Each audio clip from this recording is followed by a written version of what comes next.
Hi, hello, hi, and welcome to all our hearts and minds. Thank you again for tuning in. We're here to discuss all things that have been on our hearts and minds, the good, the bad, the concerning and uplifting, or just straight talk. We're your hosts, Kimmy, our passionate heart, What up, though? and me, Jeanette, our mind and chronic overthinker. Let's get into it. Yes. I tried to change it up. I was gonna I tried say to go old school New York on you. What up, though? old What school up, though? Detroit. That's Detroit, but it's from New York. Yeah, Because if yeah. you go down to like Jersey, around Flatbush area, hmm you'll hear it a lot. But anyway, what up, though? Nice, I nice, just felt nice. like I wanted to do that. But Love yeah. it. So how Well, you you know doing, what? girl? Oh, it's good. I've been this week it was a crazy week in terms of just work stuff, and once work gets hectic, it just turns your week in general is going to be hectic because it throws everything off, right? Yep. Um and something else that I've been trying to do to hold myself accountable is to be a little bit more active and really try and work on my weight. I've gained so much weight in the past year, it's ridiculous. So I've been working on that, trying to make sure I'm doing, like, whether it's going to the gym when I'm home or taking the extra long way back home, or even coming home, even if I'm tired, like it doesn't take anything to do a 30-minute kind of light. Mm-hmm. I won't do anything too intense. I'll do a low intensity because I Mm-hmm. need to do a lot of cardio first before doing anything too high intense, because I don't know if I talked about it on the episode yet, but it's like I need to come down a little bit before getting into any high intensity workouts. I don't want to hurt Right? myself, you know? So, yeah, just really making sure that I'm working on that and stuff like that. And otherwise, I'm feeling pretty good. How about you? I know you had an anniversary recently. How was that? Yes, first year anniversary. hmm Yes, it was nice. It was nice to spend time with the hubby and everything and just kick back and relax and not have to be on the rat race, on the hamster wheel. But yeah, overall my week was pretty good. But I wanted to mention, since you said that, I've always been a thicker girl, so I feel like weight loss has been a part of my life. Like it's hmm been my life. hmm So one thing that I always say to anybody I hear that is holding themselves accountable and wants to do better with their weight, just love yourself right through the process. Like every step of the way, whether you lose 5 inches or you lose 20 pounds, just love yourself right through the whole thing. You know what I mean? Because as women, I feel like sometimes we're so hard on ourselves. The hmm world doesn't even have to tell you nothing. You'll do the job for them, right? So I know that I've been girl, since I had this child. I've been struggling ever since. Okay, hmm I envy those women who can just have a baby, push it out, and bounce back the next day, like they didn't even look like they had a youth. I'm not the one. I'm not the one. But you know what? Just love yourself right through it, because I know for me, I know myself. I'm always hard on myself. I'm the most critical of myself. So I have to literally tell myself that every day, like love myself right through the whole process. I'm not saying be comfortable. I'm saying love yourself through it. That's it. That's all. You I know? really appreciate that, because I know what you mean. Yeah, because it's like sometimes, especially I think women listening, like if you're over 35, I'd say Mhm. I will say when I turned around 35 is when I noticed, like, before, back in the day, like if I decided to be even a semi regular in my workouts, in being active, I would see a difference, like before Right. 35. Like, even if, like, I was never like that everyday workout person, but I would probably do 3 or 4 times a day to make, if I was in that, just in a workout phase, right? Because I Mhm. want to work on my weight or whatever. And I would see the difference within 3 or 4 weeks. I'd see the difference. Not saying I'm dropping a whole bunch of weight, but I'll see, okay, the work I'm doing, I can physically see it paying off, right? Mhm. Now, Lord God, it's like, Right? Girl. I, I'm like, I know I feel better. One thing I could say, at least the way it manifests, is I do feel better. I feel stronger, but the weight isn't coming off like how it used to, right? Like So you have to butter. be I know. I so I have know. to try and be a little bit more, I think, consistent and everything. Just working Mhm. out is not the issue, really. It's also like lifestyle and what you eat and all those things. But I love that advice. Is like, as long as you're working, you have a goal and you're working towards it, don't feel bad. You just No, have to. I Mhm, and I think that as women we do that to ourselves so much. mhm, It's actually counterproductive when you think about it. Like really think about it. It's counterproductive to not be encouraging of yourself and love yourself right through it, because who else is going to do that? Nobody else, right? And it's your body, so you have to, you know what I mean? Like you have to wake up with it. You're the one that's trying to make it better. So what's the mhm, point? I think it's counterproductive to be down on, oh, I didn't do this much, or I didn't do that much, or I didn't get this amount of weight off and this and that. Nah, bro. Love yourself right through it. Because I know a lot of women in my life who are on a weight loss journey, and my mom mhm, is one of them, and like she lost a ton of weight, and she made a mhm, promise to herself when she retired that she was really going to focus on her weight, and she has. And she mhm, has lost a significant amount of weight, and she wasn't that big to begin with in the first place. But mhm. you know um I always say, no one else is going to love you better than you will. So Yeah. just love yourself right through it.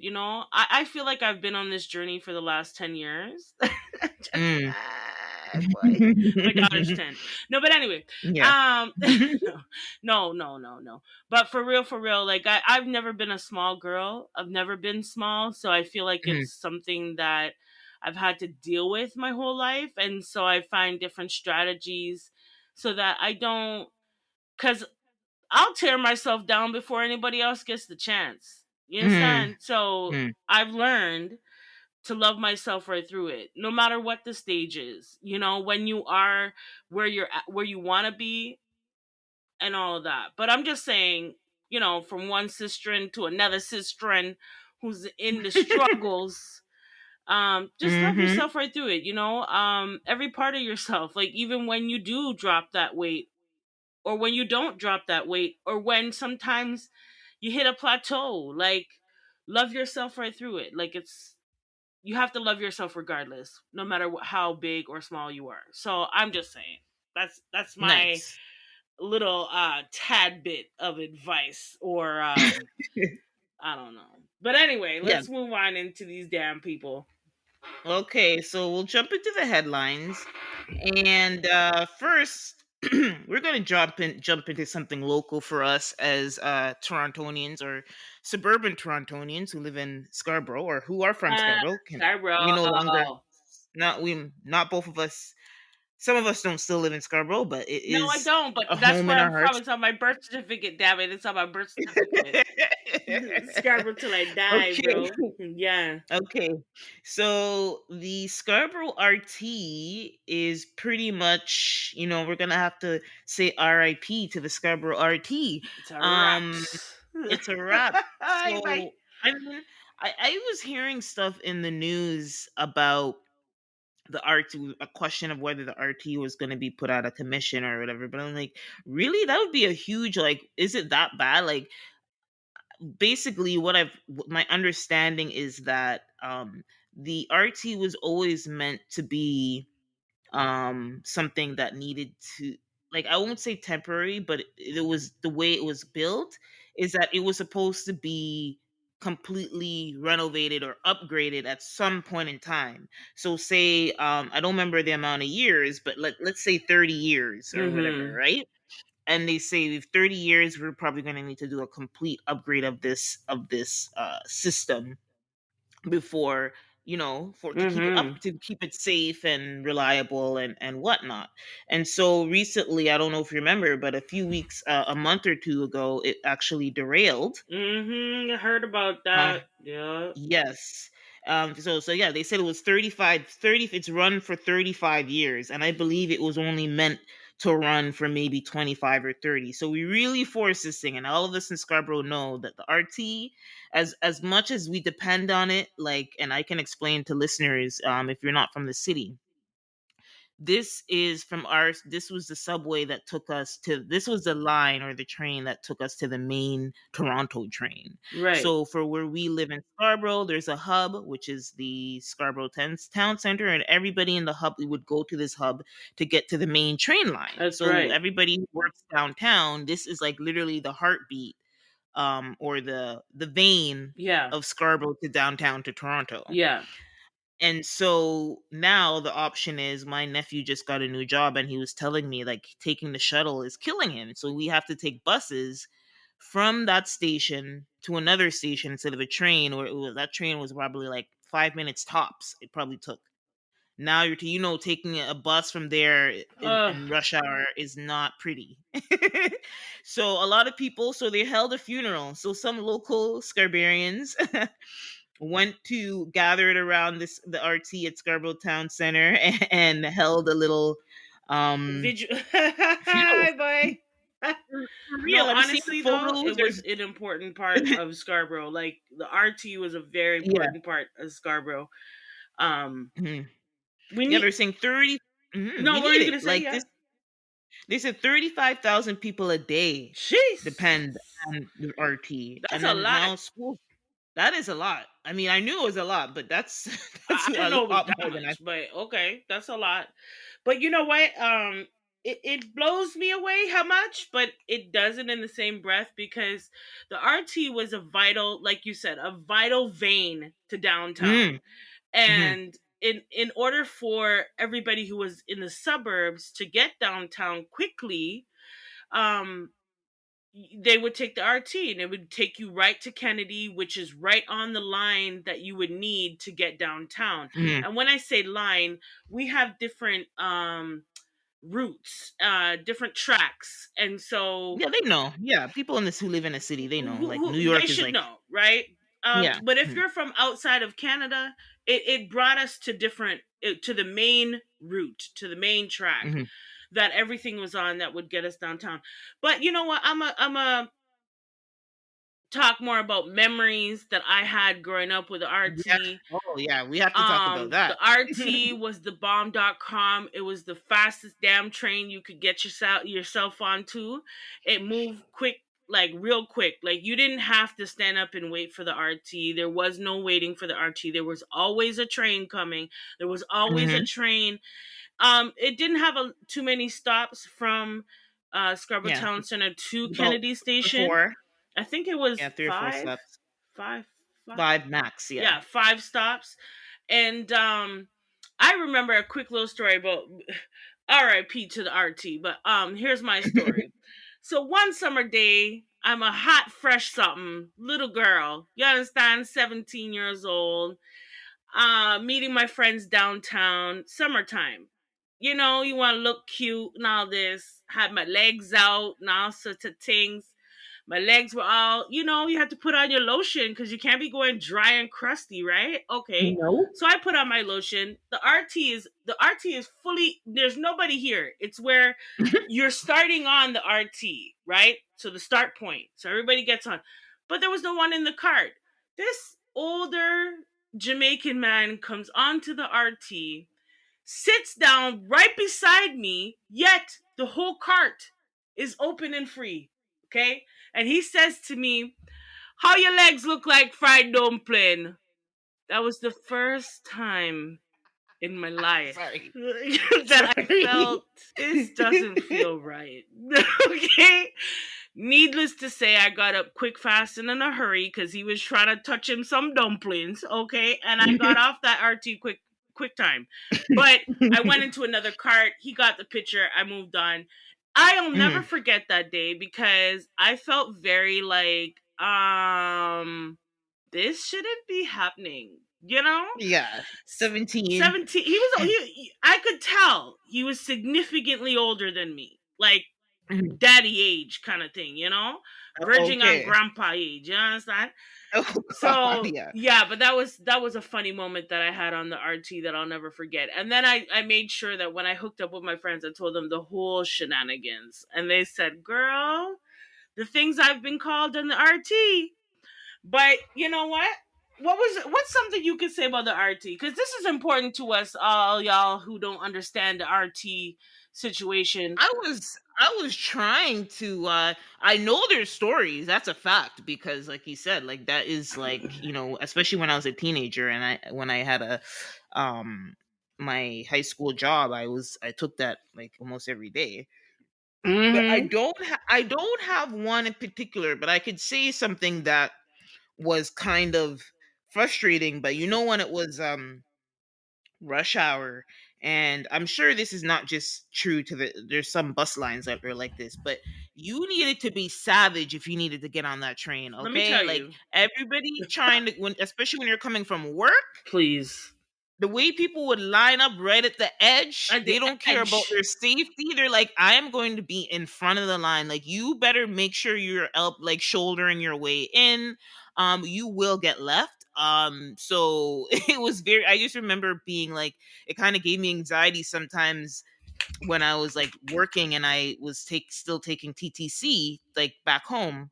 This is before I started taking the GO train, but I was like, oh god, like I'm gonna have to like you better like it's I hate to say it, and maybe people who live in big cities can relate, but you're gonna have to like You have to coach you know yourself right through that. Like you have to coach you're gonna have to yourself. shuffle your way. Yeah, you're gonna have to shuffle your way in. You can't be shy. No, Again, we said that. Oh, they said over 30,000 people taking every day. Everybody's coming from work. They want to go home. Yeah, I remember that platform being pretty savage it sometimes. sure was. But you know what? That's what, R.I.P. to the mm, Scarborough RT. RT. So, Okay. Next, another local story before we get into our celebrity stuff. Um, I don't know if you know this, but I live close to a Metro grocery store, and for the past few weeks, oh yeah. Oh, I just thought about it. I Yeah. past few weeks I've been seeing people with flags and signs and all the above. And I think I heard something on the news, like in passing, about metro workers, but like it didn't click until I started seeing the actual pickets. Like, so obviously they're on strike, so with me to getting to the point, and they've been picketing and standing by the light and having their signs and their flags and the like. And obviously the workers are striking because it's, as usual, when people union strike, it's because of wages. Generally, that's usually the case. And it's been going on since a lot longer than I thought. I think it started actually in mid to late July. So I'm here thinking it just started because I'm oblivious of what's going on. But it's actually been going on for a while, and they are asking for. So first of all, I don't know if you know this. A lot of grocery stores, like say the Loblaws, like and even Walmart and Mm-hmm. Metro is now including into the group. They made record breaking Of profits course. within the last couple of years. Record Of breaking course they did. profits, right? Mm-hmm. And as we've been talking about recently, food inflation, inflation has taken place. Yep. It's And real. so Mm-hmm. food is a lot costing a lot more, and their profits are continuing to grow, and cost of living as well, with as what happens with inflation, it has increased, Yep. and their salary has not increased. And Yep. so something during the sorry, pandemic, when everything was kind of a little bit more was more restricted, they had a $2 an hour raise called hero pay. I mean, that is kind of condescending, but whatever, we'll go with it. It was they obviously got a little bit more wages, because obviously, as people, what did they call them, frontline Yep. workers. um so they got a little bit more, and I don't know when it ended, but obviously it ended, and they want at least that reinstated. They were saying from workers who have been there from 2013 to 2022 have not had more than a 15% raise. That is very Wow. little. And their profits Of have course, they've increased gone by through the roof. 26%. Yeah, 26%. So within the same, raises were only 15% over that long period of time. That's almost 10 years, right? Jesus. And then profits have increased like 25%. So So are you have, so in obviously. other words, you have more Mhm, than enough money mhm. to pay your employees. Period. Exactly. And so, Um Yeah, and that's what it comes down to. And they're saying, I was kind of curious to be like, what would a full time work like? We know part time workers. It's harder with part time workers, so I won't even use the part time Hmm, workers. Although 70% of their workforce are part that's time right. workers, but they're saying I believe the part time workers are making like maybe 16.50 in that range, or 16.60 an hour for part time, and a full time clerk or something, a full time person is making like I think it was like I saw like 22 or something, which is not bad. But I mean, depending, like, I don't know what's bad or good, but You know obviously, if what you can said a flea. remedy this? I'll tell you one Hmm. thing. If these grocery stores such as Metro don't want to actually give their employees money, right? Mm, The way to remedy this is every single employee should shop for free. yes, you know what? That's a point that one of the articles I read, where they were speaking to a full time clerk who works there, and this isn't even somebody who's on the floor. One of their accounting clerks who Mm-hmm. probably works in the office, who said that I can't even afford a bag of groceries at Metro. Like I like Which is which sad. puts it in perspective. Which is Yeah, sad. exactly, right? And the reason why I make that suggestion is because, as of late, I've been watching on YouTube these dumpster divers, okay? And Mm. they literally will go into these garbages and take out things that are brand spanking new. No, there's nothing wrong with them, but most grocery stores have to throw products away. Yeah, they have to. Yeah. Okay. So they're not bringing it to the local food banks. They're not giving it Mm. to their employees. They're literally throwing it into the garbage. So if you can afford to throw it into the garbage, then none of your employees should have to pay for groceries. Now, I understand that people try to, when you give them a good thing, sometimes they try to take advantage of the system and bring everybody and their mother. If you're an employee, you'd have to there can be checks and balances in place to make sure that your employees are the only ones shopping at your store. All around, it will keep your employees happy. It will bring up morale because now they don't have to take that money out of their paycheck and pay for the grocery. It Mm. would cut down significantly on food costs or waste. Okay. And most importantly, your employees will be okay with working for minimum wage.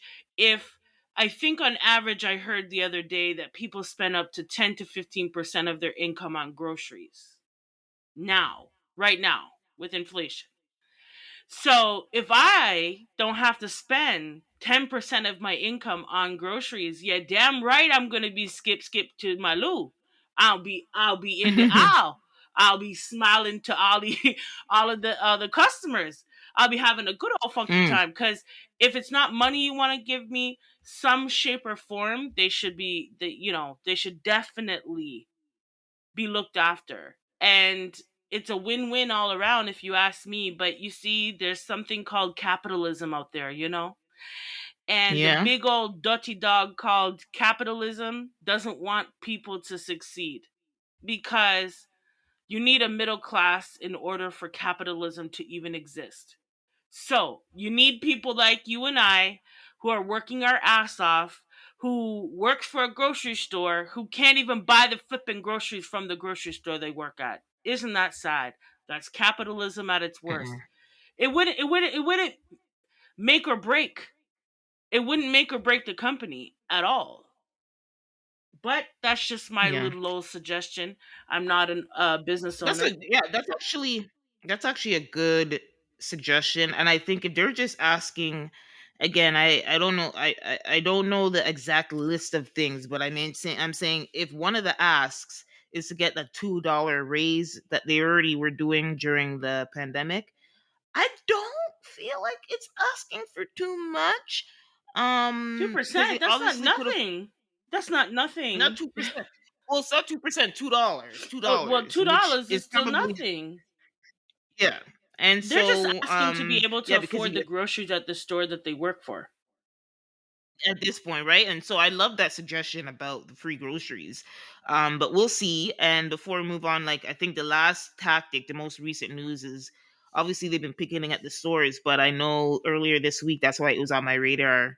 they went to the distribution Wow. center, and they blocked off all the Yep, they're trucks. going to the source. So the strikers are getting And serious. they're Even like getting we've been on these smarter and streets. smarter as you think about it, Yeah, because yeah, they need to start affecting the yeah, business and, now. and and they're finding ways to affect the business. They're going right to the distribution center. They're not even messing with the Yeah, store no more. They're like, forget the yeah, because picketing in not front of all the the store. stores. The store ain't gonna do nothing. Yeah, People are still going in and out and shopping and whatever. It's getting more products to the store. You remember in Ottawa? Remember what the truckers were doing in yes. Ottawa? When they had the what did they call that again? It's so funny. It I was a forget. It feels protest like of some it was just kind. the other I day. just forget what it was for. But they did have a name. It did, like, that's why I was trying to remember the truckers. Oh, I guess it was like the truckers or whatever. But anyway, Same kind of yeah, that same was. deal. They you cut them off at the source, right? And so just give the damn people some money. Stop it. Okay, Yeah, you greedy ass yeah. heifers, give them the damn money so they can spend it at your damn store. Like, that's the other part. That's the other part. If you gave them the money, right? They're more inclined because they're working to spend it at your store. So, I mean, if these, higher ups were to just think about it. But anyway, it's capitalism. What can you do? Anyway, yeah. What are you gonna do? So yeah, we will move on. So hoping for the best for those workers. Yes. It's tough. We're in a capitalist world, but hey. Next story. That was in the headlines. Oh, our girl, Miss Halle Berry. Yes, Holly. Um, Mm-mm. Halle Berry. Damn, another one. So Halle Berry is actually happily in a relationship now, but a few years ago, the last father, she Mm-hmm. has two children, and so the father of her son, Olivier Martinez, they settled a joint custody order type of situation. And they've been broken up since, they said they divorced 8 years ago, so that's been a long time. Mm-hmm. And the result of that back and forth is that she is going to pay $8,000 a month in child Jeez. support and share joint. Oh, I know, eh? And share joint custody. I mean, for us regular working folk, that is ridiculous. But I guess for somebody like him, forget Hallie. We know that's peanuts for Hallie. Well, But I even don't for know, her, but okay.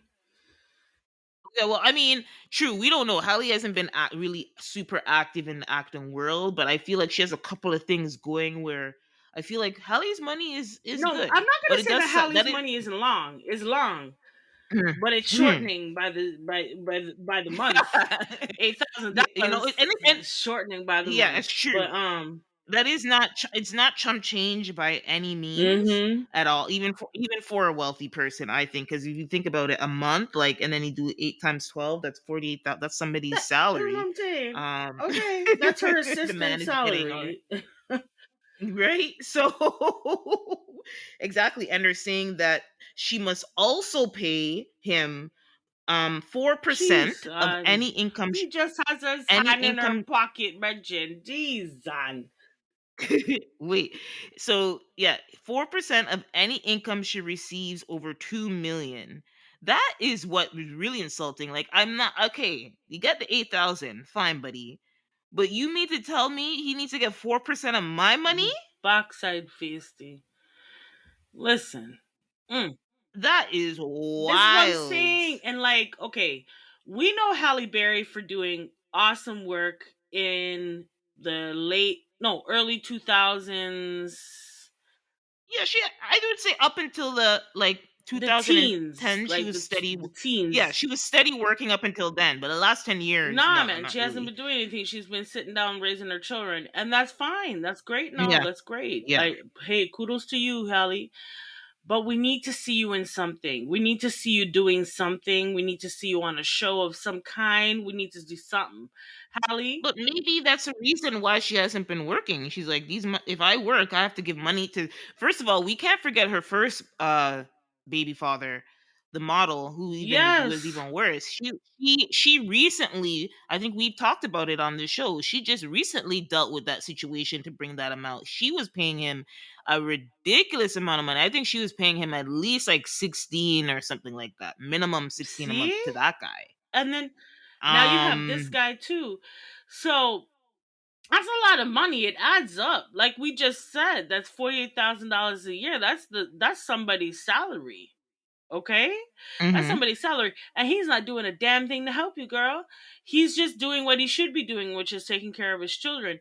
Um, Hallie, girl, you have to sit down with them and renegotiate. We have to go back and ask for a reevaluation because you're not working like that, girl. Not only that, but we see what's happening out in Hollywood.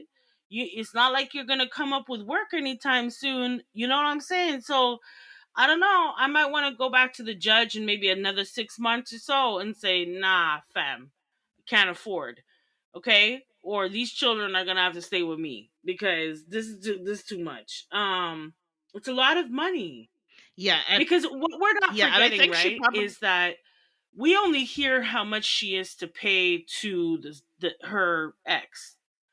We don't hear yeah. about all of the legal fees that she's gonna have to Mhm. pay to get to the point where she's making $8,000 payments to her ex.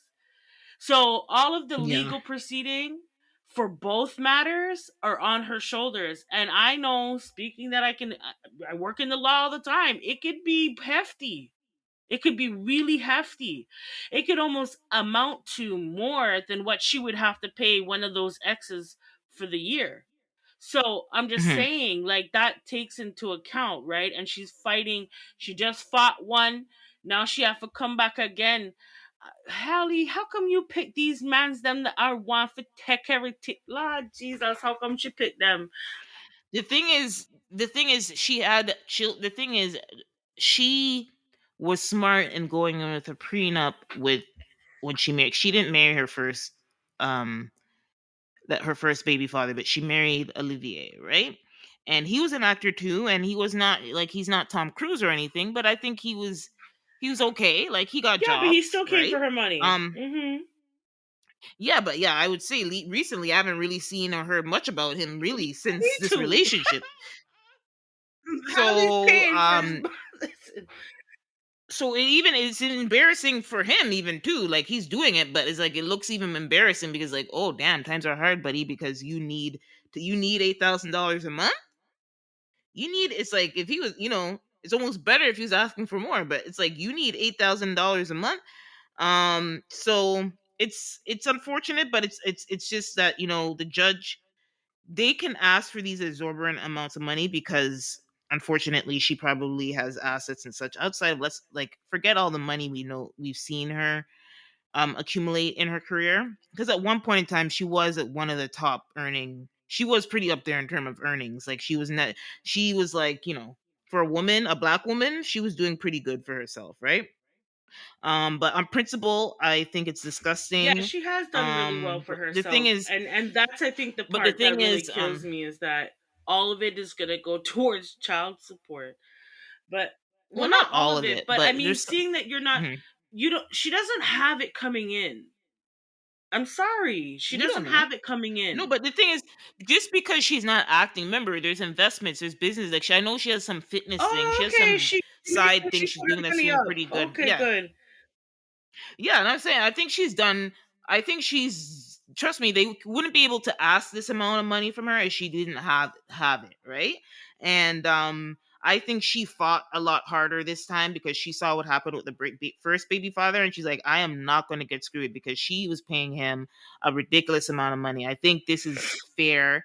And unfortunately, the only thing is that this boy, the little boy she had with Martinez, is 9. So at least another 9 Mm-hmm. years before she's gonna have to be paying him. But I think she can afford it, and I hope, but I do hope that she challenges it again. But probably now she just, this is what it is for now. She's gonna let Yeah, it she has to rock. let it simmer for a while. Yeah, Mm-hmm. and I think she's good. All right, so we'll move on from the life sucking exes. It's like that's why women. You know what? That's the thing. It's like sometimes you're like, oh, you love and all these things, but at the end of the day, when you're in a marriage, more or less they have a child that came out of the marriage.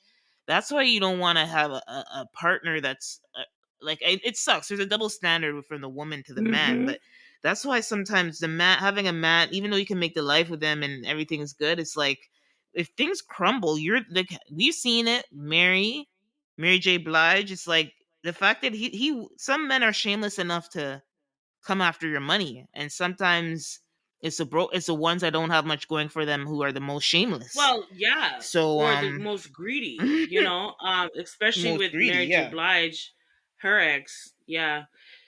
Him Ooh, and his daughter are damn near ooh, ridiculous, trying to drain everything that Mary ooh. has.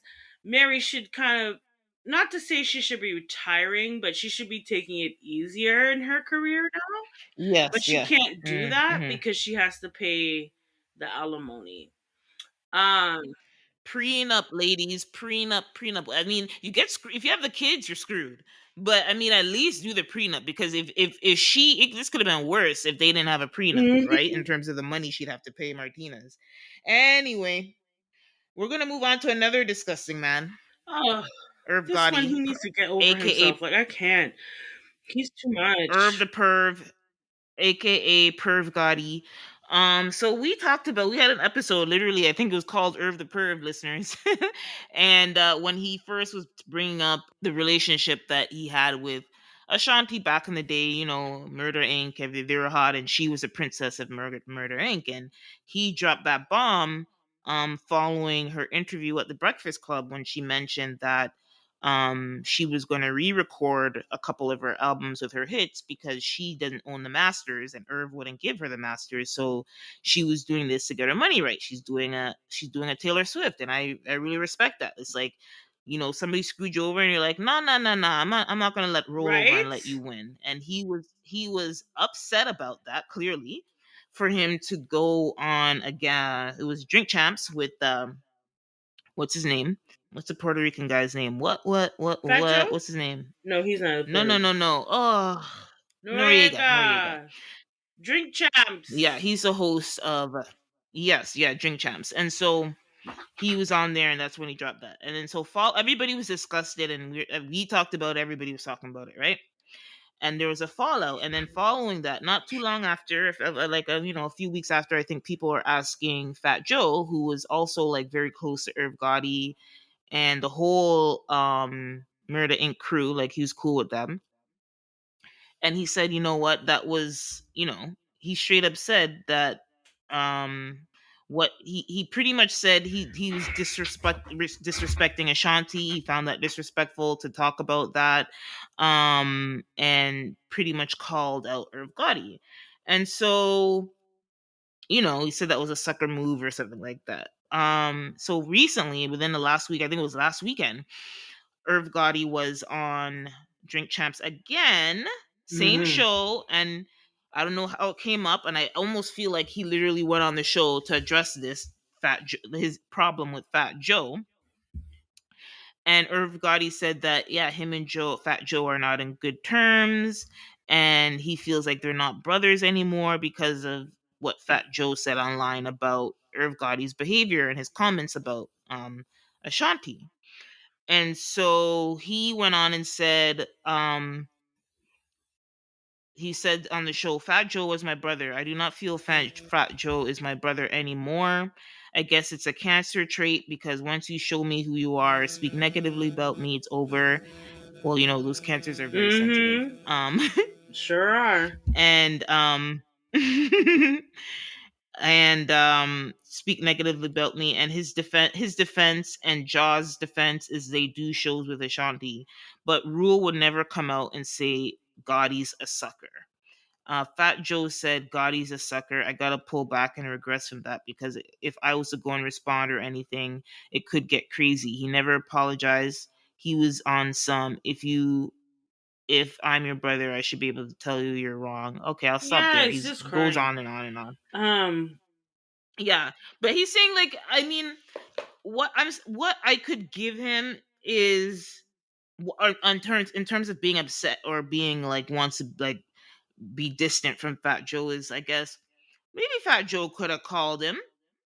Um, whether it didn't have to be before, it could have been after. But I think maybe if you really are, if that's your bro, like you're saying, then once you say that publicly, you should be able to get on the phone with him. But maybe he didn't get a chance. Maybe he called him and then Irv Gotti shut it down because he was just like pissed, right?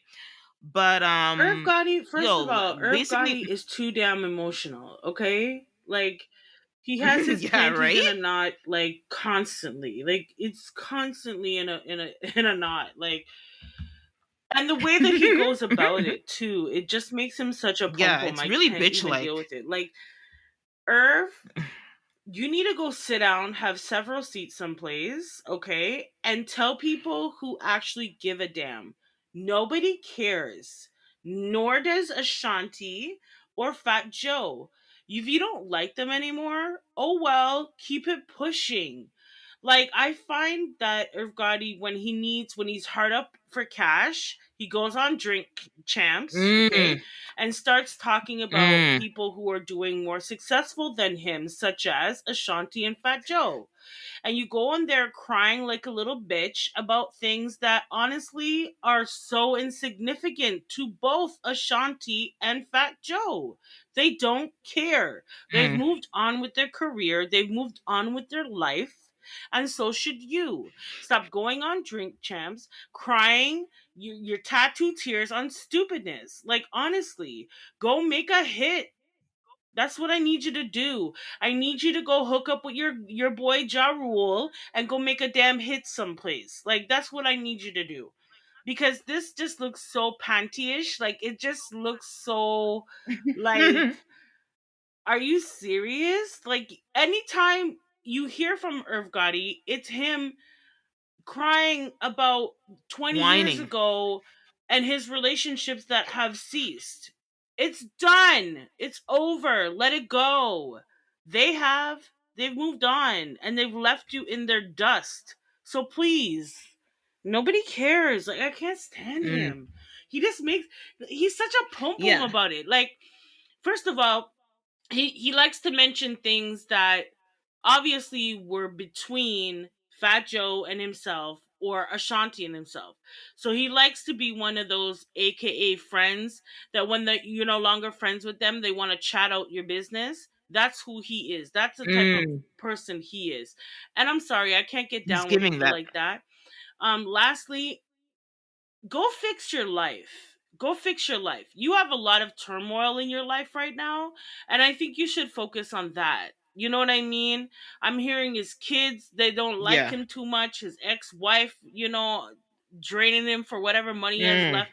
There's a whole lot of stuff. How about you go out there and go do what you do best, which is make music? How about you go do that? Okay? Well, what was so funny is outside of that mention. So moving past the shot, like Mm the hmm. Fat Joe thing, which is like, yeah, now that I know that he's a cancer, it explains so much. It does. But even this is like to the 10th um, degree. Like, yeah, because you're an older yeah, man. Like, come like on, come it's not like you're on, young. you're being such a He's body fish. well Like I into his can't deal with 50s. him. Like he's just too much.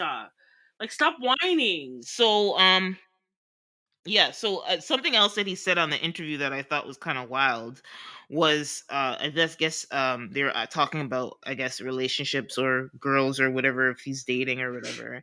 And he said he made this comment, and he's like, these women, you're so bold. Like, back in the day they would be like, whatever, but he's saying now, like within 2 weeks they're asking for like 25K. I had a Spanish girl, and she just straight up asked for like 25K or something like that. And I was like, okay, but don't you I thought that was crazy for him to be a little bit, pretty much he was bitching about it. But it's like, why else, if you're dating a Like 25-year-old or a again, 30-year-old, just whining. why do you think they're with you? They're not with you because you're attractive. They're not with you because you're not even your name, because you were hot Thank 20 years you. ago. In terms of your name is not really that relevant to They're only somebody who's with you for 25 years who old, to you be honest. know. That's it. what your money. They're only with you with money for money. Really. Like even like I told you, if he's dating a 25-year-old, they might not necessarily really know him like that. Like know his Excuse me. influence and Hmm. his strut. But so it's like you have to accept that. Just be like Diddy. Diddy knows. Like yeah, he's Diddy, but he's also like, you know what? I have a girl. I have a young woman on my arm. I have a model on my arm. I have whoever on my arm. I gotta spoil them, Yeah. and Well, that's what I it think, is. hold on though, because I feel like Diddy is doing it for a different Mhm. purpose. I think, I know Diddy does yeah, have a Diddy different. is Yeah, doing it it is a only. different. I think he does that. Like, he lavishes the woman that he's with because Hmm. you got to be up to his standard. So if you're not walking on the Hmm. red carpet looking the best beside him, you ain't walking with him. Because no, for real, like I think he showers his women with No, I gifts believe. I get because he it. wants to make sure that they Hmm. fit his aesthetic. So yeah, I'm gonna give Hmm. you money to go to the spa, do your nails, get your hair done, get a nice dress, Like right? Kanye. I'm gonna do all of that, Okay, Kanye right? 2.0. But make sure you put all that shit Mhm. on when you're walking with me. Okay? Make sure you got all that tight while you're walking with me. Because you can't just be someone like at P. Diddy's, his level. You can't just have a regular schmegular somebody beside you. Even if you look at Yeah, Carisha, he elevated Carisha since she's been with him. I He agree. has. I I do don't agree. care what nobody wants to tell Hmm. me because she was a city girl. Okay, and all the attire that comes with that. And then she stepped up with Mm. Diddy. And you can see in just her attire, it has changed drastically from her being that city girl. I agree. Even in I her do agree with that. Yeah, lyrics, that's true. even in her and what she's talking about. Like, it's not just, oh, I want to wear Gucci. No, she's talking about, you know, uh, Hermes and Cartier and real, like, I'm Hmm. talking like Cartier, for instance, is a brand that will never go anywhere. It only Mm. appreciates if you buy something from them, Yeah. and it's world renowned. It's even better Mm. than, I would say, at, nah, maybe not. Maybe Chanel, they're on the same level, but Gucci, oh please. Chanel. I'll put Chanel on the same level. Well, No. Cartier and Chanel, they're in the same room, Yeah, I do agree because Chanel right? appreciates as They're in the well. same Yeah, room. Chanel But appreciates as well. Gucci, Mm. once you had Gucci Mane put it on your shit, nah, nah, enough. The value. I'm Hmm. not saying it's not a good brand. I'm not saying that, but when we're talking Yes. Yes. about a difference of quality, we're talking about a difference of name, world renowned name. Gucci and Cartier they're not even in the same atmosphere, right?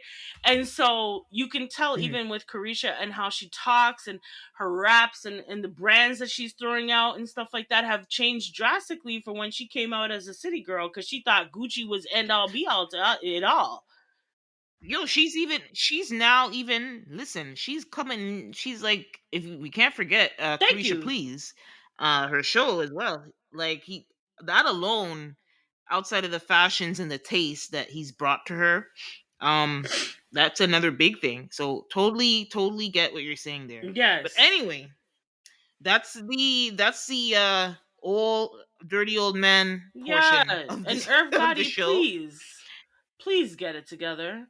Stop. It just doesn't look good that you're in this business and you constantly are complaining about other artists or other people in the business. I just think personally, you look kind of salty. You look so salty that nobody really wants to fuck with you. Like, nobody's trying to make any music with Irv Gotti. Sorry. That's just the reality No. because you need to All hush right. up your mouth. You need to close up your lips a little bit. Your lips need to tighten. You know, like, jeez, he's too much. But yeah, I guess we'll move on from Irv Gotti and his old ass. Yeah. So we're gonna go quickly.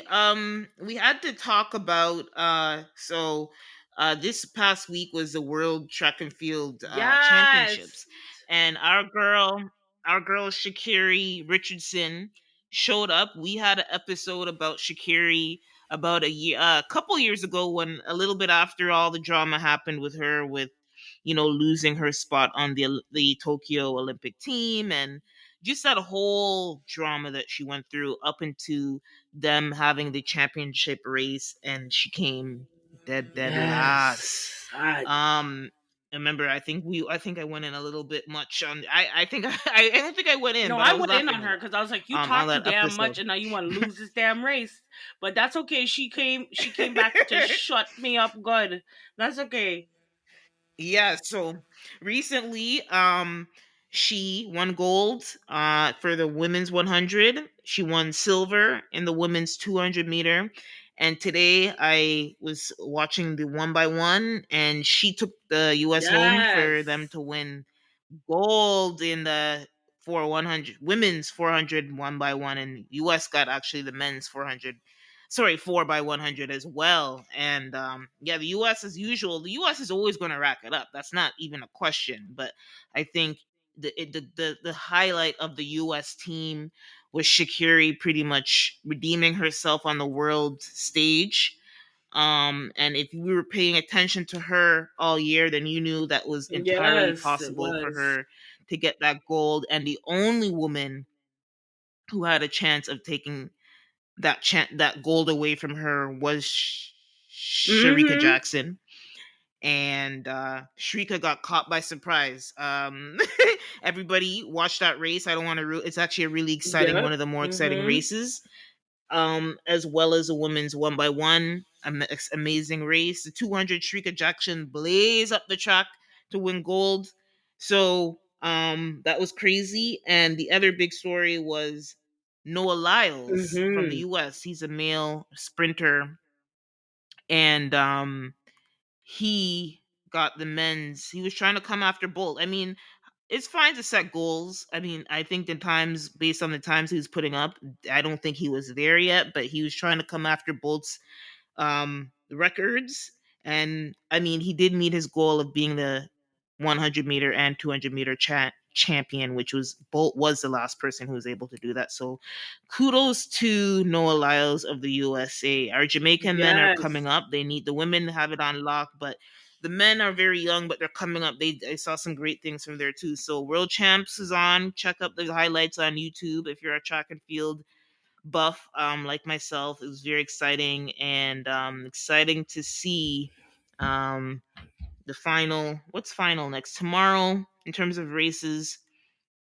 The final event, I think, is a 4x400, and Jamaicans are in both, Oh. and the U.S. Yeah, and the women aren't, the U.S. women aren't in it. They got disqualified, so that sucks for them. But anyway, hoping for Jamaica gets another couple of medals on Yes, their this is where we world championship excel in the haul. track and the field. This is where we Yeah, excel. Um, yeah, and yeah, you yeah, know yeah. what? So Kudos to big up Shakiri. Jamaica. You are the fastest woman this year. And so Yes, you yep, did definitely come along to shut everybody up. You did shut me up, and I'm going to tell yep. you congratulations to you. I know you were going through a Mm-hmm. lot. I know you were going through a lot, but God had your back, and look at the success. It's like the extreme opposite of what had happened a couple years ago. And we're really proud of you, girl. And you held it down. And whoever Yeah, is training you, they're a hot commodity. Whoever is training you, they did yeah. the damn thing. They helped you to. I mean, like we just talked about before, it's not like her scores weren't consistent. They were. It Mm, just I think she mm-hmm. needed that extra edge, and now she's got it. Now she needs to Yeah. she's had She a got. little bit of training in the publicities area. Not Mm-hmm. she knows what to say and how to say it now, and it's nice to see this young black girl who everybody was counted out, even to an extent me, come back to show us all that we should never ever counter out because she was the underdog and now she has come to run the show. So congratulations to you, girl. And we'll see what these Jamaicans got to do, what they're Mm, going to do. We know what they can do. We yeah. see what they can do. Mm, So um good luck to them. Mhm. yeah. And then finally, recently I saw a concert. This is a music thing before we move on to our segment. Um, with Lauren, they had the 50th anniversary of hip hop, and they streamed the concert, some of the concert on YouTube. So I saw some of the, like I think it was Queen Latifah. I saw LL Cool J. I think LL Cool J might have been one of the holding the concert. But I saw a performance of Nas and Lauren. He brought out Mm, Lauren Hill because they have a song together, "If yeah. I Ruled the World," and then she did a set, a very small set of some of her songs and the Fuji songs, Mhm. even though the Fujis were not there. Shortly after, so I think it was last week, Lauren Hill announced that it is the 25th anniversary of the Miseducation of Wow. Lauren Hill. And so she is going to be going on tour, and the Fugees will be opening for her. And that is in September, How next is month. that possible So, if is about yes, it's Pros, are you thinking about Pros? pros. Well, I don't know. The thing is, I saw a concert with them. They had the Roots Mhm. Festival this summer, and Pros was there. So I don't know if there's a delay in it. Maybe it wasn't To the sentenced yet. espionage. So He's I not think down to the espionage. well, Not he's not yet. locked up Okay, yet. well let's go So, on tour then. but based on those charges that we saw, excuse me, those are pretty serious. But he's not locked up yet. But you know how sometimes um you have the court date, but like he's this sentencing, the sentencing hasn't happened yet, I Wow. feel. And so he's still Yes. free, and while he's free, Get it why in. not? So looking forward to that. I personally have seen her. I've seen her once. I think it was like 2017. And she was touring with Nas actually at that Mhm. time too. And I know the one thing that people say. First of all, amazing. Like Lauren is not. She's going to give you something. It may not be what you came for, but she's going to give you something, right? And so I don't doubt it will be a good show. But I think she has said from the announcement that she does plan on performing the songs as they Mhm. were, because that is one of the complaints that people have who have seen her, is that she has rearranged most of that music. So when you go, obviously you recognize the song, but it is arranged differently. So you might be trying to sing along with, you might win one but you really Wait, lost why is she trying to one, you change want to it sing that, up? but Like she's just gonna, sing the damn song. but she'll switch it up. But she has promised for this concert these songs will be performed as we know Mhm. them, which is amazing. And I can't wait. And I'm really happy that the Fugees will be on the tour with her, because I saw them do a mini um concert for at the Roots. It was at the Roots Festival. They performed together, and honestly it was really beautiful. Um to hear them and see them perform again. And we can't forget, like, like the Fugees, Mhm. like if you go back and listen to that Fugees album, Yep. goosebumps. Like, and it's so crazy, they were so young, they were like, I don't even know. It's like it's so sad that we can't get music like that anymore. I think it's actually pretty sad. So it's always nice to go back and listen to like the Mhm. pure artistry and passion that those guys had for hip hop music back in the day. So yeah, excited. So that was our music news. We're gonna move into our first segment, which is Wagwan For Gwan for real. Real. And in this segment, we are going to be talking about one of the bigger stories that came out this week, or the past 2 weeks, about the football player Michael Oher, who was the subject of the Yep. movie The Blindside. Amazing movie, very beautiful movie. I love it. I've seen that movie multiple times. So good. And so, essentially, he has come out with a lawsuit, or suing the family of the family that, quote unquote, supposedly adopted him, which we now know he wasn't adopted. Sean and Leanne Tui.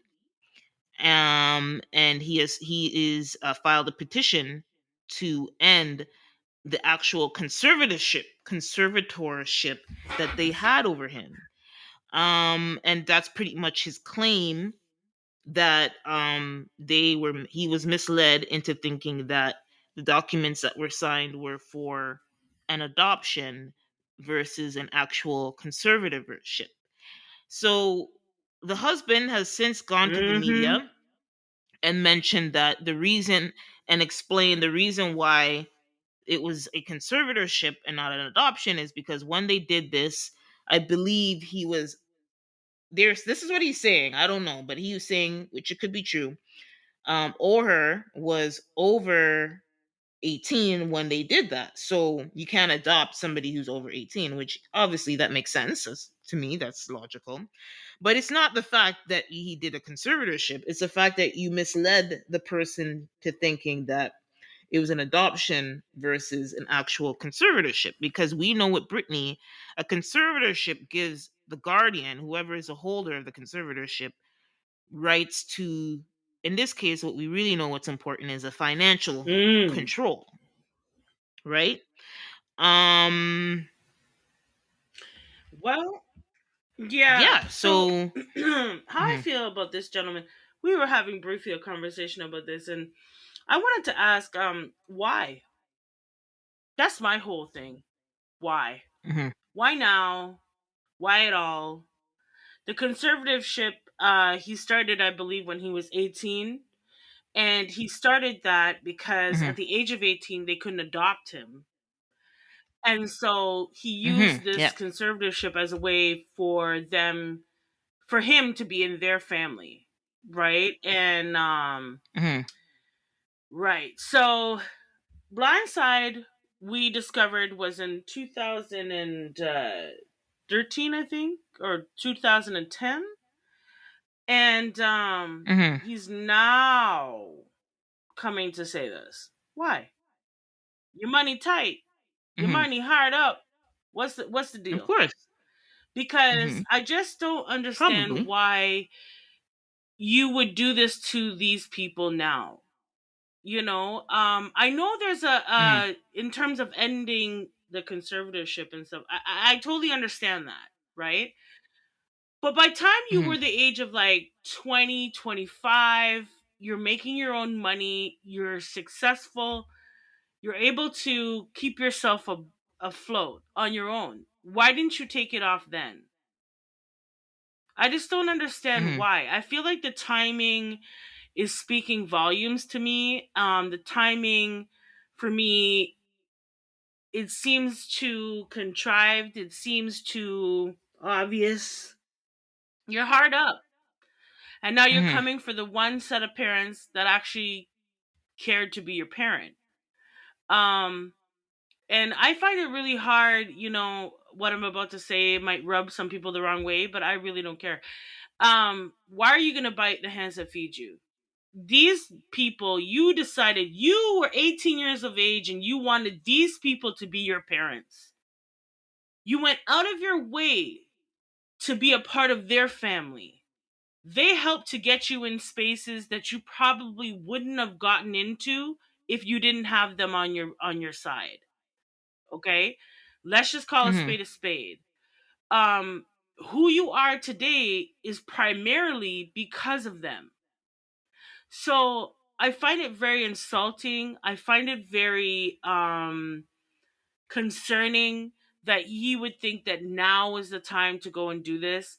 He has written a book as well, which in his book, I haven't read the book myself, but from my understanding, he compliments and gives lots of praises and gratitude towards these people who decided to be his parents.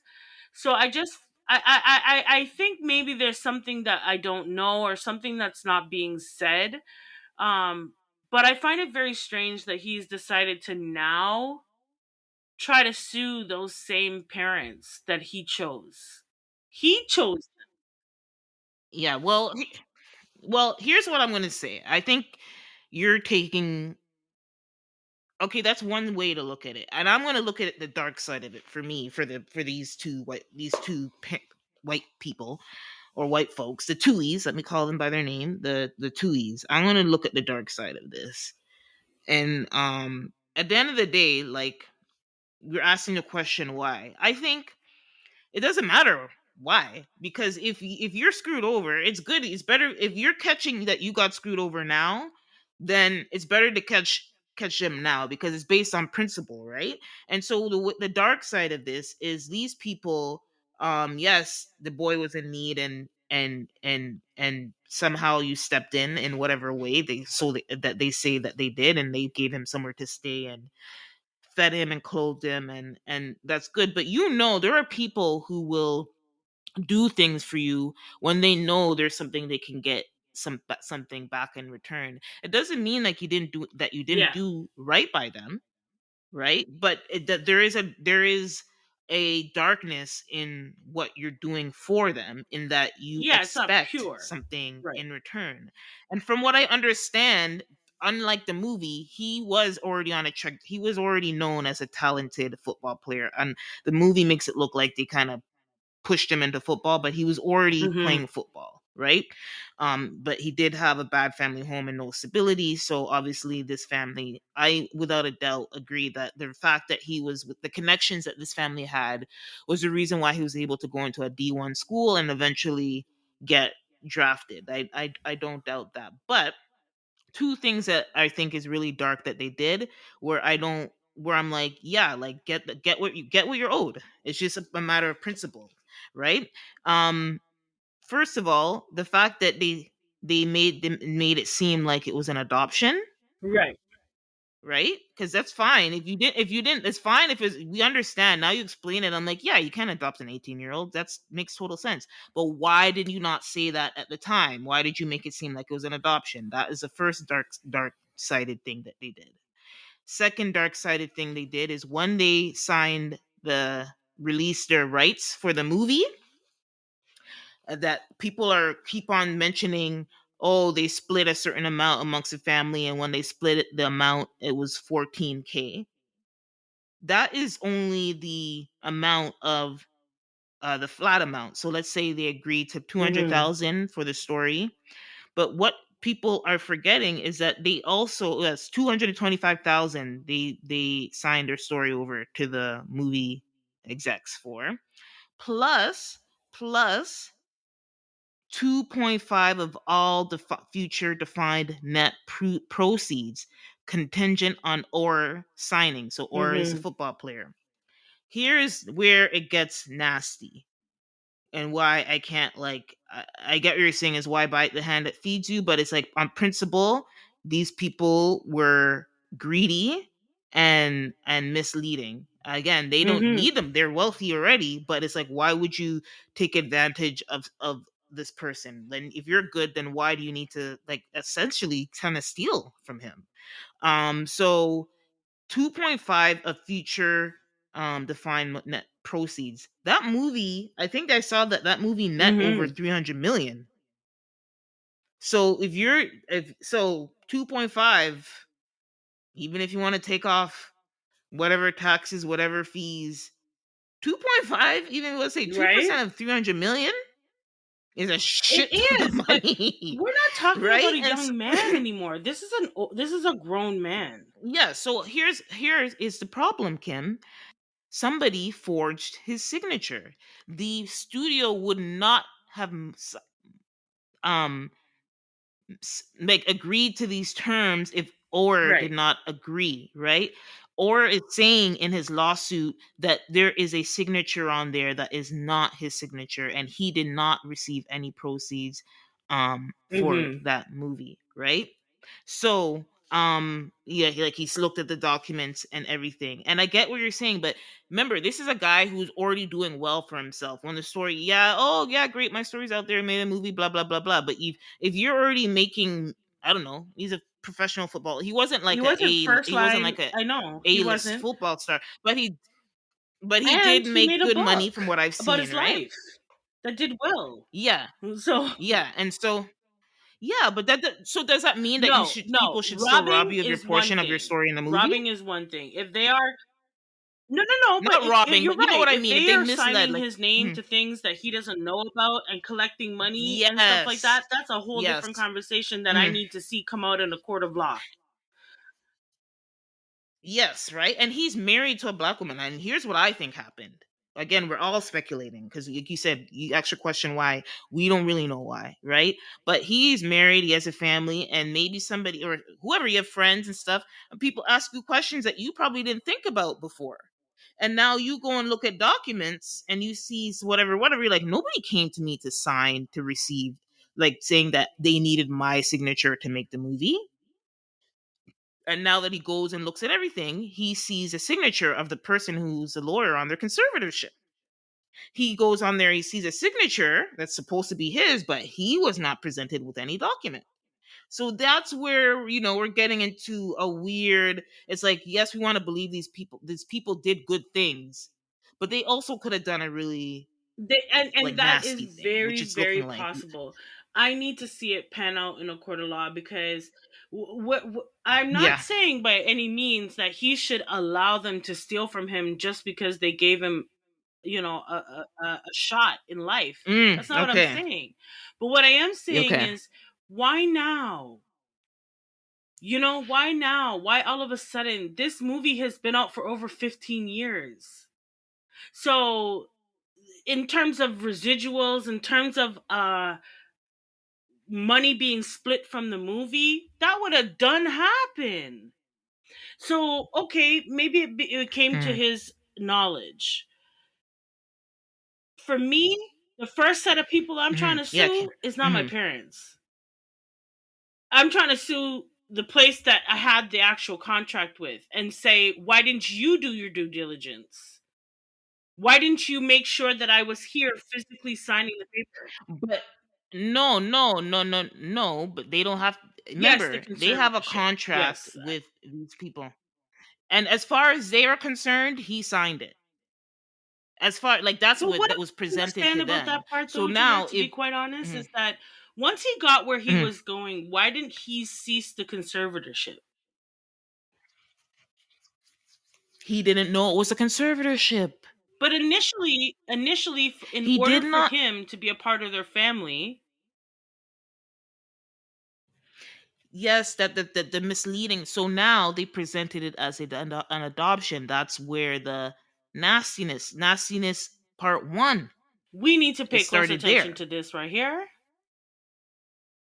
Yeah, it's too much. Yeah, we're gonna pay. It's very Because messy, if it but comes to pan and out like it's where it's a the parents did nothing wrong, mm-hmm, okay, or it mm-hmm, was misconstrued in some way that had nothing to do with the parents, then I'm going to mm-hmm, stand firm on what I said. But I think more facts have to come out yeah, for us, to really know what's mm-hmm, going on here. But from what I mm-hmm. am hearing thus far, it seems like there was some onus on him as well. Like I feel like there could have been I some agree. place I where he I could have I said, do think "Wait, any hold on now. You guys just put out a movie about my life." Okay. Yeah, I, I totally agree because that he's there smart is enough. some Here's where I have a there was problem, right? Is that at the age of 18, where he's a younger man, he was smart enough to not only find people that could propel him forward in life, okay? So he found these people, and not only that, but he was willing to go through the loops that needed to be gone through in order for him to be a part of their family. He was 18. So he was smart enough then to do that, but dumb enough now where he didn't say, let's cancel this. I'm grown now. I'm good. You know what I mean? Like, I don't need you to be. yeah, but if you thought it was an adoption, then you're not going to think there's anything you need to end because it's like, oh, they adopted me, but now I'm adult. Well, That as an adoption means adoption, once nothing. he turns 21, it would mean nothing. Yeah, right. But it Exactly. So, wasn't but an that's what I'm trying to adoption. say. So, at what point did he have But any he did role to not know play? it Like, was I an feel like he adoption. had some of a role to play, and I think he left a I lot of that into other people's hands. I can agree with that, but like we've seen that with bad That's record true, but deals, they with bad also sign up contracts because they all want the they want time. that cheddar dough. They want that paper though, right? Yeah. Yeah, that's So when true. you're doing these bad music deals, right, you know that the chances of you signing a good music deal are slim to none, yet you sign it still because you want that paper. So this is where I kind of feel it. Find it hard to feel bad for after the fact, right? Because yeah, I understand the contract's Mm-hmm. horrible, right? But you definitely wanted that paper, so you signed over that contract, so you knew what you were doing. You know, you in order to get the paper, you had to sign the contract. So you morally have to Yeah, say to yourself, well, is the paper that is having that money that important to me? You know, where I'm going to sell my soul to the devil. yeah. But there's a difference here in this scenario though, in that he was a But he youth wasn't and obviously stupid. ignorant of a lot of things. We don't know that. Like So any then right? why We didn't don't you know because find he then your defenses are going to be lower But if you why would trust you if trust these people them? are have been Why? showing you Why would kindness, you trust them? right? Why did you Yeah, trust I a don't know. white Well, family? Why didn't you trust a family that was white and black, or an Asian family, or an Indian family? How come you didn't trust them? You went out of your way to find a white family that not only was doing well for themselves, but had certain they had pull in the community, right? the The football football community, yeah. community specifically. So like, you know, he wasn't stupid. I don't think he was that stupid. Mm. Well, I need to wait and let's see. But wait to see what happens. I personally I don't know what to think, but I'm gonna believe Michael Oher that there was some nonsense going on. And we will yes. see what But in the happens meantime, in I the guess courts. we'll do the call outs.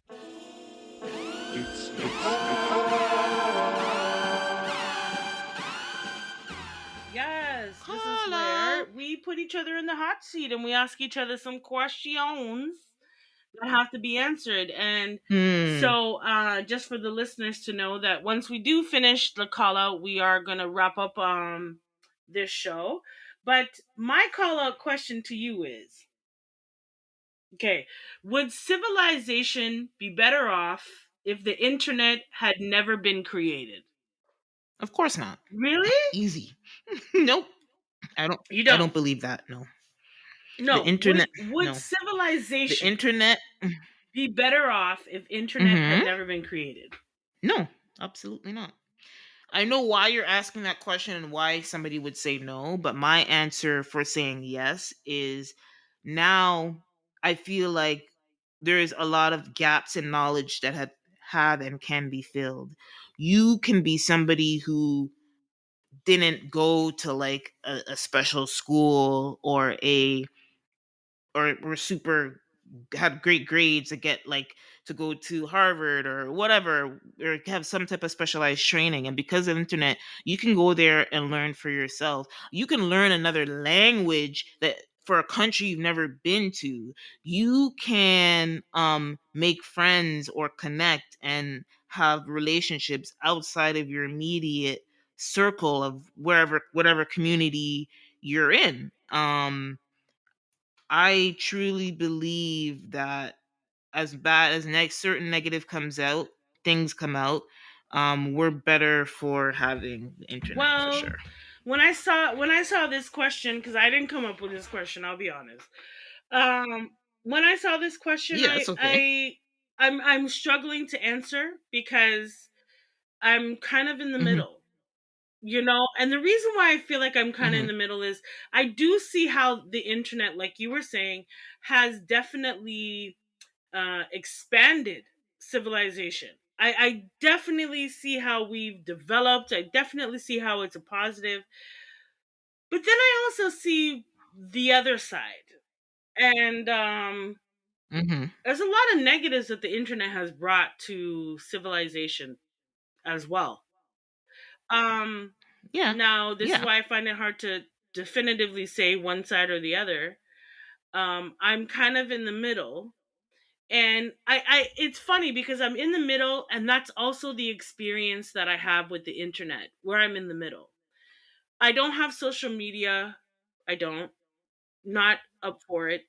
However, I Hmm. do use the internet. I do keep up with current Mhm. events and what's happening, but I use the internet more for knowledge and for entertainment. That's it, that's all. But Yeah. I can see how the internet has also, it has changed our society on a whole. Like it's changed it drastically. Um Especially Of starting course, yeah. from the very young. It has Yeah. had a profound effect on humanity. And so in that respect, I don't know. I don't know if it was the best. Maybe we needed it in slower or smaller doses. I don't know. I don't know what the answer would be with that. Mhm. So that's where I'm struggling. I'm in the middle. I kind of think yes and I kind of think no. I mean, yes, anything that is created has, a good and a bad to it, right? And I get that. Um Mhm. it's just on the internet sometimes it can be real bad. Real bad. Yeah. You know what I mean? Where you have young people killing themselves and shit. You know what I'm saying? Like it can be real bad. The internet Mhm. has also, had an effect on the family unit. It's, on sexuality. It's had an effect Mhm. and not always positive. I think you're talking about a specific corner of the internet, which Well, I is social mean, media. when you think of the internet, you don't think of anything other. A lot of people don't. A lot of people don't think of Mhm. the internet for Mhm. anything other than social media. A lot of people seem to want to learn from social media. Now, like I said, I use it for knowledge and for entertainment. So I'm not the one that's just going on to the internet for Facebook or for Instagram or anything like that. I'm on it to be entertained, to get, you know, take a trip mentally, and also to Mhm. learn whatever I don't know. So that's where I see it being a good thing, but I see a lot of negative coming out of it as well. So I don't know. I'm on the fence with that. So I can't even really answer my own damn question. I'm in the middle. Okay, that's fair. Totally. You didn't say anything too crazy. Totally agree. So for my question, might be a doozy. I don't know. So we've all had our friendships and relationships in life. I was going to ask. I'm sure there's been a situation. Have you? And if you have, had to set healthy boundaries in a friendship or if a relationship, if that's easier, but healthy boundaries because we know there's many scenarios, especially when you're Mm. 20s, your friends are your life, and there are just some friends. After a while, you had to set some boundaries, and if you didn't set boundaries, then the friendship would have to be, Finito. Yeah. you know, pretty much, right? I was trying to find a nice way of saying that, but yeah, finito's good too. So yeah, so that was yeah. So anytime, is there a scenario where you felt you need to set up healthy boundaries in any form of relationship? Yes, I have. I've had to set up healthy boundaries, but I also have had to learn how to set healthy boundaries too. Yeah, no, no, for That's what I mean. myself. Yeah, For yeah. myself, like what is Mm. okay for me, and what's not okay for me. That has Okay. also Yeah. been a struggle at Yeah. times because, Mhm. for the most part, I like to get along to go along. And for the most part, I don't like drama. I'm not into the drama business. Yeah. Um, so for me, I've Mhm. had to do that before. I have, but I found it harder for me to set boundaries for myself and then let them be Okay. known. But I've done it before, and Oh. specifically, in a quick example that comes to mind is my child's father. Mhm. When we ended our relationship, he has this tendency of calling every woman, it doesn't matter who you are, hun, Mhm. babes, all this stupid shit, right? So when I was his woman, Mm. I went along, oh, hi, yeah, hun, babes, all this stuff. Yeah.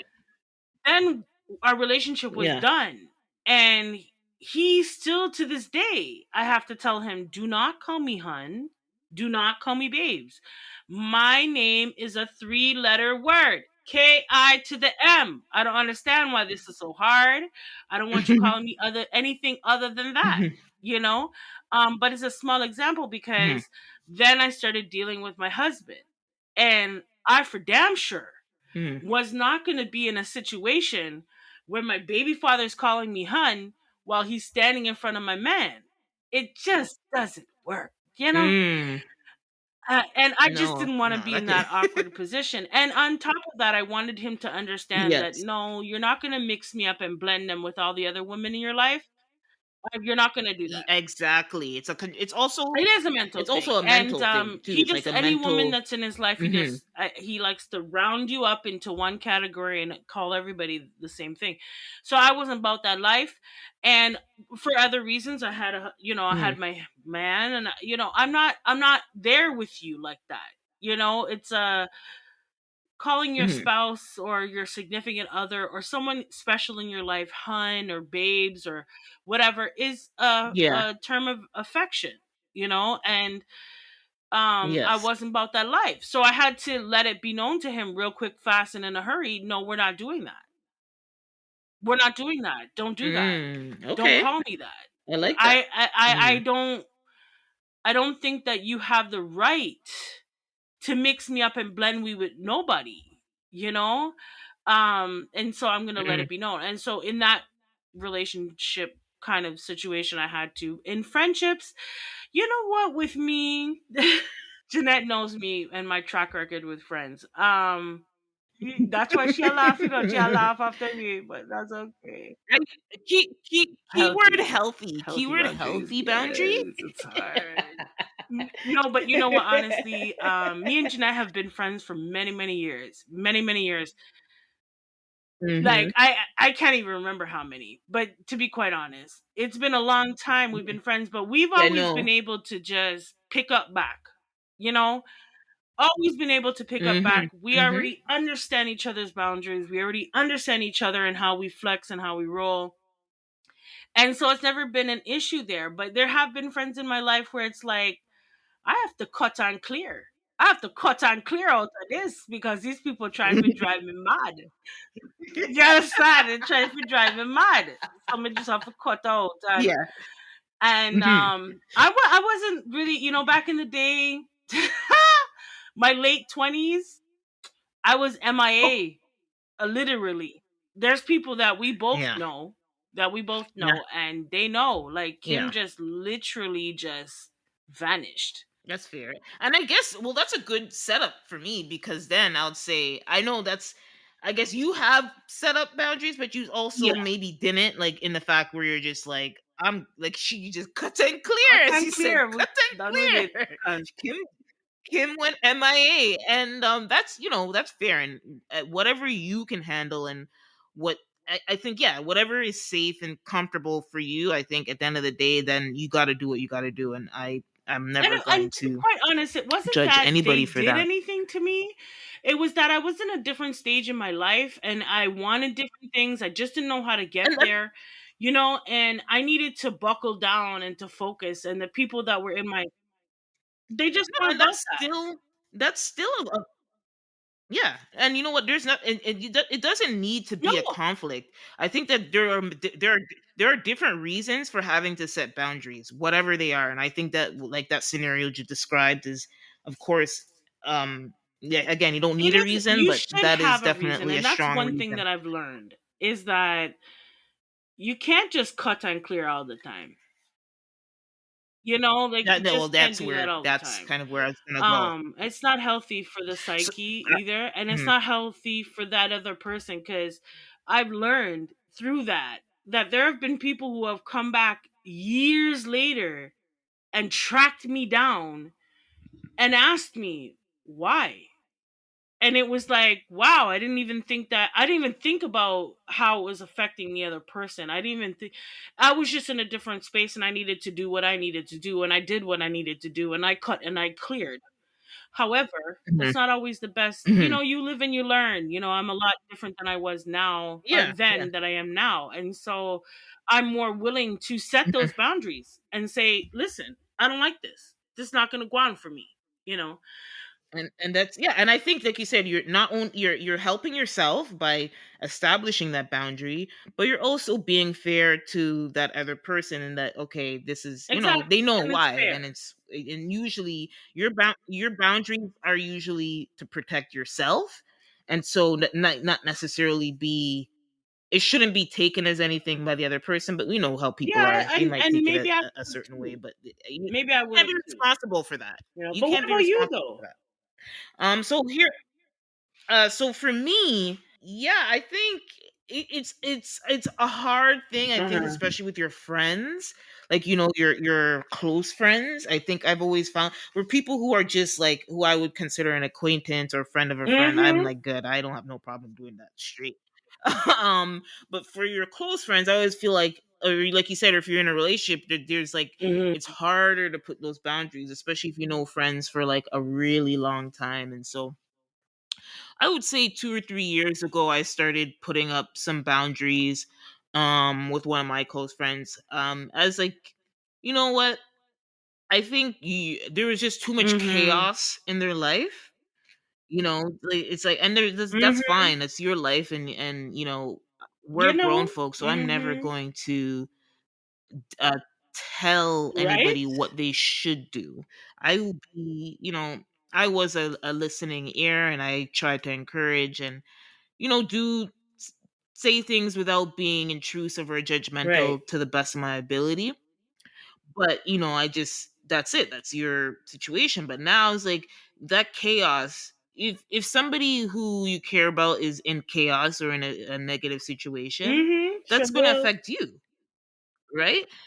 And then if every time you hear it or it comes around you, that's going to have a negative, like for me personally, I would say, maybe people might say this arrogant, but I consider myself an empath. Like, I'm very sensitive to Mm-hmm. if I'm around somebody or energy, like that affects me, right? Very a lot. Like, some people, I don't know, maybe that happens to a lot of people. For me particular, No, I'm I very agree. sensitive I to agree.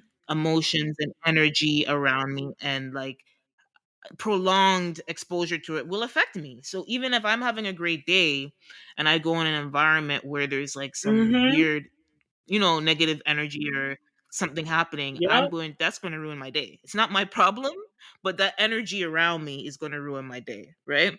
And so essentially, I have just decreased my amount of communication with this friend, and I kind of just like, every Mm-hmm. once in a while in Check a blue in. moon, I'll just check in and be like, everything's okay, and leave it at that. Because and by doing that, I do set a boundary, because now I don't get as much phone calls and Yep. all this hearing about all the negativity and the drama, because now they've Mm-hmm. picked up on the pattern, right?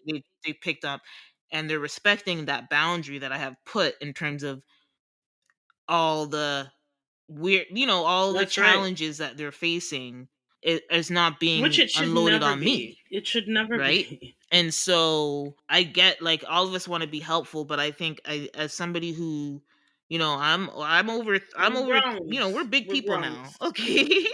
We're grown, and so we gotta pray and figure it out, and make start thinking about the decisions we make. And if you can't, that's okay. But Nope. I don't want to be the recipient of that Nope. Mm-mm. chaos. You know what I mean? And so it's always hard, I think, with Yes. relationships and friendships, to set those healthy boundaries. But I think if it's Mm-hmm. affecting you negatively, you really have to find the tools. Right. You have to protect yourself. You have to protect yourself, especially when you notice that it's negatively affecting you. And sometimes I do feel a little guilty, but then I remember all the nonsense that I've been exposed to, and I'm like, It it's really okay, is. Jeanette. If it's if this yeah, if this boundary is going to the boundary was not set up to end the friendship, but the boundary was put up to save the friendship in this case. And so hopefully But it will go that speaking way. of But yeah. boundaries, as a side note, is that I really do believe that we all need to tap into what our boundaries are. Because for me, when I just was Mm, mentioning mm, those people that I just let go of and MIA in their life, maybe it was because I didn't know how to create a healthy boundary.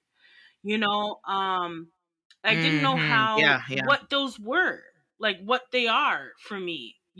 And sometimes, it takes age in order for you to understand what boundaries you hold dear to yourself and that you're not willing to compromise on. And when you realize what they are, the people in your life should be okay with them.